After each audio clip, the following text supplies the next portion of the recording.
Hi, this is the third part of basic budgeting on exam. In this part, we will talk about the need for control of activities. So why we need to control our budgets or how we are spending or what the relationship between our income and spendings. And we will talk about how we can project for managing for the uncertainty in the future and budget as a tool for control. So simply, no matter how precisely we predict the future is always uncertain.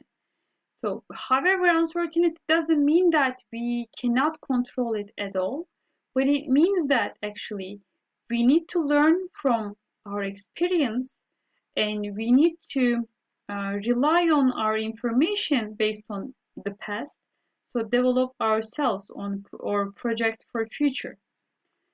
Budgeting or keeping record of actual results over time is going to give us very valuable information about what we can change, what areas we were very good, so we need to keep that way, or what areas we need to improve.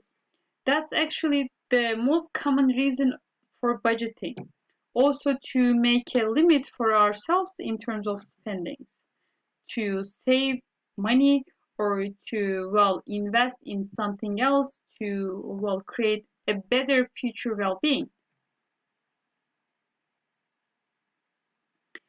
So when we talk about managing the future uncertainty, this is not a one-time task. Actually, this is a continuous task, so we need to keep working on the same style over time in terms of budgets. Of course, when we talk about the future, this is perfectly uncertain. So it is like predicting all of the parallel universes that are available. It is impossible. However, we need to rely on our past experience. For example, if you are a teacher, it is very less likely that you're going to be a doctor in the future. So this is not common. There are some basic things that we are not going to be changing in the future. That's why we are relying to who we are, who we were before, and what type of spendings, what type of incomes that we have had before. So we need to rely on on the past information to develop the future. Well, of course, in parallel universes, all possible actions will take us to a different end. However, because it is actually we are not completely in isolation of the environment that we have been surrounded by. That's why actually this is uncertain. So therefore, all other actions going on are besides us is going to also affect what we are going to be doing in the future. However, depending on your how much money that you will be earning is actually completely up to you. Or depending on your savings, except the emergent spendings, your spendings will be up to you as well.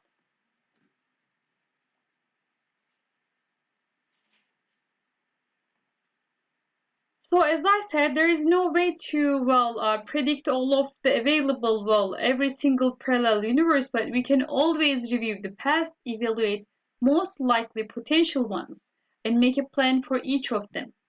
For example, if there is a pandemic, let's we just like we have right now, it will be probably affecting the economic situations in most of the countries. This is the common situation in the world.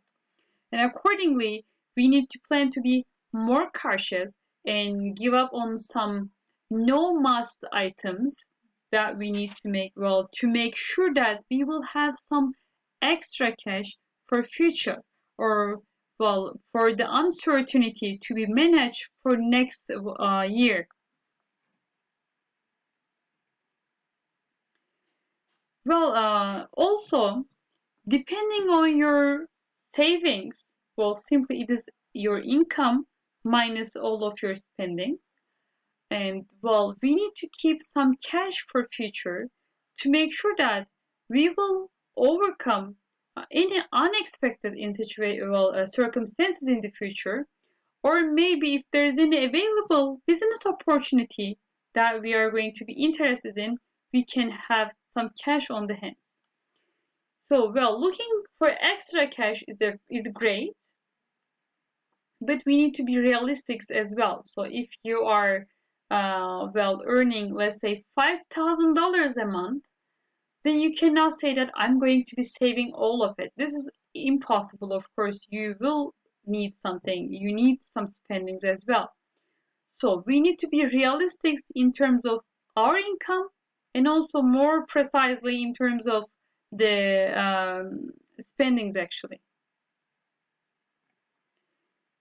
So, well, I want to skip to the Excel worksheet that I have for this. This is the screenshot from my Excel. Let me skip to my Excel to show you how I developed it. This is the budget that I showed you on the well slide. These are the numbers that I showed you in the earlier part. And in total, I have this income. And in here, I have my total projected cost. Simply, I have the mortgage that I showed you on the slides.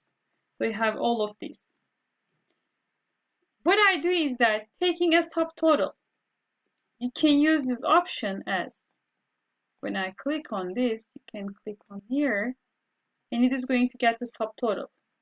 If you need to make it less, you can you can get less cells into it or more. This is what I did. And then of course, this is a projection. So simply I need some actual numbers to see if it was correct or not. I am looking on the income first. So this is my projected income in here. And my actual income is exactly the same. So this is my, well, it means that there is no variance between my projected income and my, well, actual income. However, on the other side, let's look at the cost, or let's say my spendings. I projected 1,195, but I ended up with 1,236. So I have a difference in here. I need to manage the difference in the way that how I'm, well, actually going to be projecting it. Also, well, in here, as you see, there are some items as well. So you can have all, well, different parts. So if you need some more details, you can always add more into it. And to use it for next month, let's say this is January, so I'm changing the name. And I add another tab for February. All I am going to do is taking entire page, entire sheet from here. I will click on copy. I will go to the February. In the next, well, in the first cell, which is A1, so I will say paste.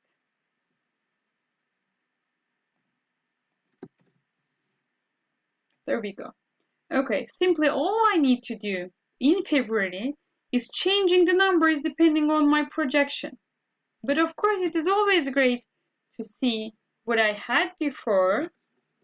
Let's see, in January, for example, I am going to, well, in February, I have the phone, and I am planning it to make it, well, 54 again. And hold on, well, I need to go check January.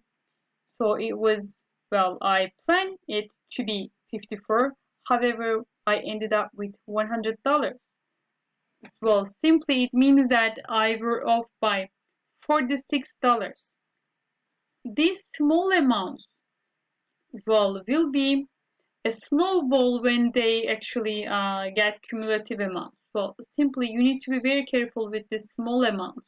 These are the areas that we can improve ourselves better in terms of to manage our budgets as well.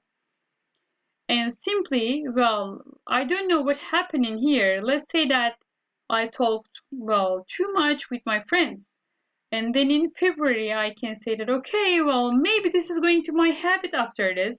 Then simply, if it is the case, I need to also increase the amount for my projected cost, not only for the actual. So, well, it is not realistic to keep the same variance over and over in the same, well, all of the entire year.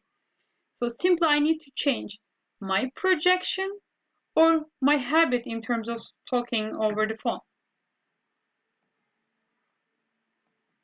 And let me skip to my slides again.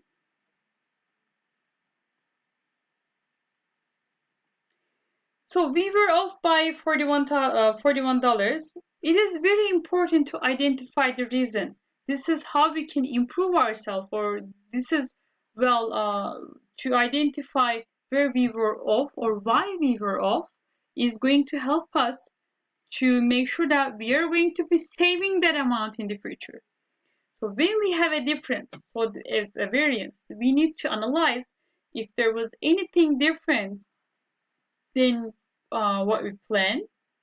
We need to review previous budgeting periods to see if the difference is going on, or it is for one time. And also we need to work on either revising our budgets according to for the months, or as I said, we need to change the habits that we have, or if we have some projection mistake, we need to check it and change it. And also we need to search for the ways to decrease the respective cost if the variance is in your cost items as well. And this is it for this part. So next part we will be talking about how we are um, managing the variances, price versus cost variance, volume variances, and variance analysis as well. Thanks for participating.